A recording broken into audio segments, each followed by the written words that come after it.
There are two kinds of people in the world, my friend. Those with a rope around their neck and the people who have the job of doing the cutting. Listen, the neck at the end of the rope is mine. I run the risks. The good, the bad, and the ugly. Two can dig a lot quicker than one. Huge shout out to Chapman Automotive Group for doing great things for not only us, but for Southern Arizona. Make sure you go visit them at ChapmanTucson.com. So, Ali, it was a fun sports weekend. What's your good for this week? Man, my good has got to be watching that Broncos-Giants game yesterday, at least the fourth quarter. I mean, Jackson Dart, man, he threw a horrendous interception in the fourth quarter, but I think the Giants got their guy. I thought Bo Nix played terribly until that fourth quarter. It's like, I don't know, it's like something changes, and he becomes like, if you remember Brian Sipe from the Cleveland Browns and the Cardiac Kids, it's like, I am going to be terrible for 3 quarters, and then I'm going to play some really damn good football in the fourth. Fourth quarter saw 46 points scored, Denver scoring 33 points in the fourth quarter, right? And the Broncos were down by 18 points with 10 minutes to go. The last team to win down 18 with 10 minutes to go, it was 1,602 games ago, which means never. Damn. Yeah. And, the only bad about that game is the number 99 kicker for the Giants, McMahon, Mick out of a job on Monday. Wearing 99, you deprived us of overtime and I think more magic by missing that extra point. So, man, an unbelievably good game. I mean, it was 19-0 after 3 quarters. Yeah. The game ended 33-32. Yeah. I mean, my cousin's Mark is a big Broncos fan. I can't imagine the emotions that we're going through. I mean, he was like, this team is garbage. I can't stand them. And then they come back and they're winning. And then the Giants get this 4th and 19, which I'm like not even sure that they made the line, but it was a very questionable roughing the quarterback call, extend it. Then they call interference at like a 2-yard line. Sean Payton runs to the 2-yard line, rips the refs. Talk about a coach deserving a personal foul. Yeah. Sean Payton got his money's worth. It was only 1 yard. Then the Giants scored a touchdown, and I guess they gave the Broncos too much time with 30 seconds. So my good for, both my Pittsburgh Steelers and Arizona Wildcats losing this weekend. I turned it around with Mosaic Cafe. Got a win on Sunday when I got back from Houston. Won a few bets, and then the Broncos and the Giants treated me to a very entertaining fourth quarter. And I was rooting for the Giants, but Broncos somehow got it done, and they're 5-2. I don't know. Top-tier Huevos Rancheros at Mosaic Cafe. Best Huevos Rancheros in town, in my opinion. No pushback for me on that. Yeah. That was one of my favorite parts about living near Grant and Silverbell. I was walking distance from that Mosaic Cafe. It's probably Walk good. there all the time. It's probably good for your gut and diabetes that you don't have that anymore. All right, let's. Beans are good for your heart. I have one more thing to add to the Broncos and their epic comeback in that game. I'm not the biggest Broncos guy. Obviously, being a Chargers fan, they are the divisional rival. I've learned to dislike the Denver Broncos, but I do think it was really cool that the Denver Broncos scored 33 points in the fourth quarter, and they came back and won that game with 33 seconds left after the Giants missed that extra point. Because yesterday was also the day that the Denver Broncos honored their Super Bowl 50 team, the team with Peyton Manning and company, and one member that should have been there that wasn't there was Demaryius Thomas, who passed away at the age of 33 years old. That's just too soon, man. I mean, I don't even want to talk about it, but if you're a parent, I saw his parents in the box. Like, that's like, it should never happen. No, and Peyton Manning was, they asked him about Demaryius Thomas's place, and I think like the Ring of Honor or something like that at Mile High, and his name and Peyton Manning's names are right next to each other. And Peyton Manning was like just getting really choked up at the thought of their names being side by side, because obviously not only were they good teammates, but they were really good friends too. And Yeah, like you said, Ali, 33 years old, way too young. But to see the Denver Broncos score 33 points in that fourth quarter, just like it was that was the number of the game yesterday was 33, and good win for the Denver Broncos. Yeah, I mean, he's on the receiving end of one of the most painful experiences as a Steelers fan, which in overtime, going 75 yards on a Tim Tebow pass on a slant. Nobody just he was awesome. He was an awesome receiver. And if you can make Tim Tebow look good, you should be in the Hall of Fame. And Ring of Honor. No kidding, man. No kidding. My good is Shohei Ohtani for what he did on Friday. One of the most impressive performances in baseball history. 3 home runs, 0 earned runs, and 10 strikeouts. He also had most whiffs among all pitchers. Also hit the farthest ball at 469 feet. Also had the fastest pitch thrown at 100.3 miles per hour, and also the highest exit velocity at 116.9 miles per hour. This is, in my opinion, the greatest performance we have ever seen by a Dodgers player. Maybe the best in Major League Baseball. I mean, I think it's fair to say best ever. What he did on the mound and what he did at the plate, man, we're never going to see anything like this. This guy's a freaking robot, an absolute robot. And you can bet on it. Yeah. We'll see if he can keep it up through next year when there won't be any baseball. Yeah. Yeah. He also is the first. He's the first player to have a leadoff home run by a pitcher in Major League Baseball history.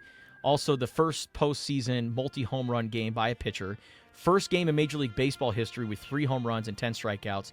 First player with 2 106-plus mile-per-hour home runs in a game since StatCast started in 2015, and he's the first player with 2 career games with 2 home runs and 10 strikeouts. Again, just absolutely amazing. And another thing that I learned about is that all that contract. Remember when he's going to get the money on the back end, and they have the contract set up to where the Dodgers can go out and buy players. Well, apparently all that money that they sacrificed, they've already made it back. According to June Lee, Shohei Ohtani's 10-year, $700 million contract is enormous, but according to sources, the Dodgers made back the entirety of the contract in Ohtani's first season in tickets, marketing deals in Japan, and also merchandise as well. Yeah. So Dodgers did it right. Solid. Yeah, it's awesome. So happy for them. And you know what? I don't want to talk about look at the Dodgers buying their way to a championship. You know what? The Boston Red Sox traded away Mookie Betts. They are one of the biggest franchises in baseball right now, and they refuse to pay that man, and they traded him away. Tyler Glasnow, playing for the Tampa Bay Rays, top pitcher in baseball. Tampa Bay refused to give him that contract. So you know what? Baseball doesn't have a salary cap problem. They have a cheap owner's problem. And you know who can attest to that? This guy's sitting next to me. Yeah, no, there needs to be a salary floor and a salary cap so that teams have hope. I root for the Yankees because all my favorite Pirates play for them. Justin's good was Shohei Ohtani, and then he defended him by saying, actually, it's all Mookie Betts' doing, that it took the Dodgers 9 games to get to the World Series. Yeah. I'm just saying, man, all these look at the Dodgers. And you know what? Dave Roberts is in the next 4 games, we're really going to ruin baseball. I'm like, you know what, Dave Roberts? Hell yeah. Screw all these people. Screw all these freaking cheap owners that refuse to pay their players. Put that pointer finger down, man. I don't know. You point at him, you point at me. Yeah. We can all agree there's a problem. Yeah. I'm a D-backs fan. In the salary disparity in baseball right now. No? We can all agree on that. And you're right. Yeah. There's some cheap-ass owners out there that they shouldn't own a team. If you can't afford to put a winning product on the field, you shouldn't have a team. If you're Artie Moreno and you're seeing what Shohei Ohtani's doing, he was in your city. You traded him to the team across the city. Did they trade him, or is he free agent? Oh, free agent. Okay. Well, they rolled the dice. They gambled a little bit. Yeah. But you could have paid him before he became a free agent. Anyways. Single greatest performance in the playoffs. If there's another one, I don't know about it. That was unbelievable. He's a great player. Mookie Betts, man. The best to ever do it. Yeah, Mookie Betts. All right, let's go on to the bad and the ugly. All right. My bad is I'm going to say this. I mean, Arizona football fans, I know we're disappointed, we're playing toe-to-toe with some of the top teams in the Big 12. And I think we're gonna win. We're gonna learn how to win these games. The programs, it just doesn't turn around right away. There's a process, and we got the right people in the right places at the right time. There's some tweaks that can be made. So I'm gonna preface my bad with Arizona football. The sky's not falling. It's not as bad as you think. However, the obvious is this: the last 2 games, Arizona's run defense, BYU. They laid out the playbook on how to run on Arizona between the tackles with quarterback power, quarterback zone, split zone with the running back. We have to be – I know we like our 3-3-5, but we're going to have to adjust. And if we don't adjust, Colorado, Kansas, Cincinnati, Baylor, and ASU are going to all watch that film, and they're going to be like, we're running the same play over and over again. And because the best way to keep Arizona offense in check is to have them on the sidelines. And Houston did that with like 2 drives over like 15 and 17 plays, right? Something like that. So my bad is the sky's not falling. I still believe in the Wildcats football team. I'm glad we're off this week because this is the week to make adjustments. That run defense is got to be fixed, or else we're going to see the same thing over and over again with the teams coming up. Yeah, you got my bad, man. My bad was going to be the fact that a Vanderbilt basketball player is named Chandler Bing and has never watched an episode of Friends. I'm like, come on, man. Wow. Like, it's like being named Don Corleone and you haven't seen The Godfather. Like, you have to watch it, man. If you are named that way, if you are named after a character, you have to watch that show or movie. So Vanderbilt has a player named Chandler Bing. Is that why you know every word to Britney Spears' Hit Me Baby One More Time? You got it, man. Okay. Now it makes sense. Yeah. Yeah. All right.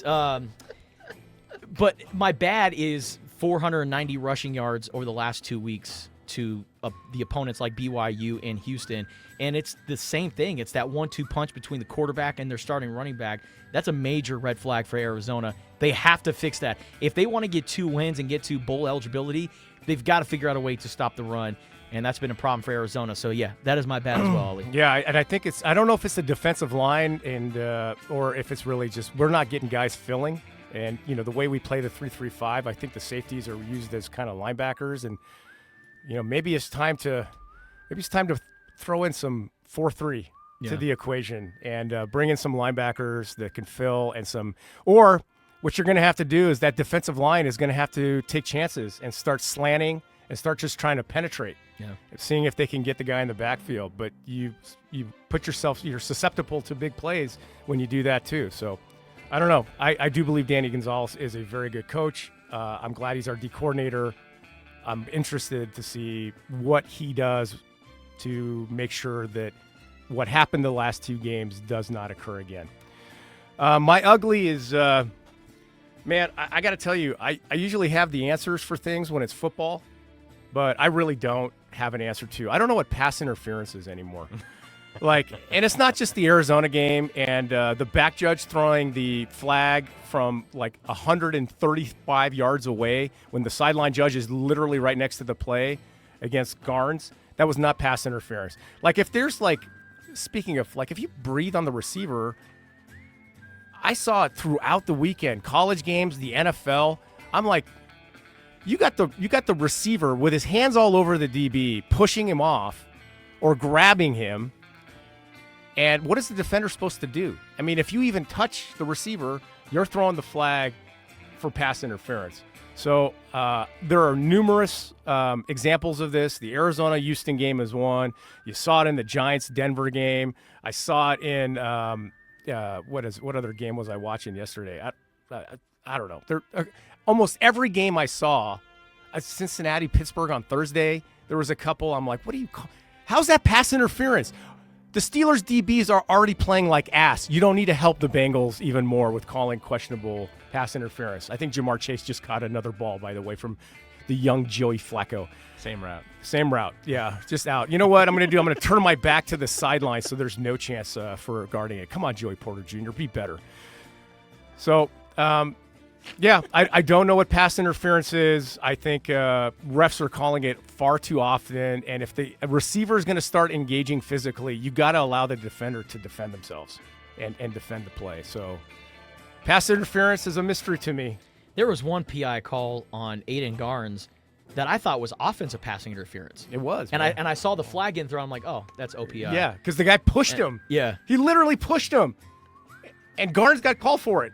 And there's no ululating in the press box, right, Andrew? No cheering, no ululations. Yeah.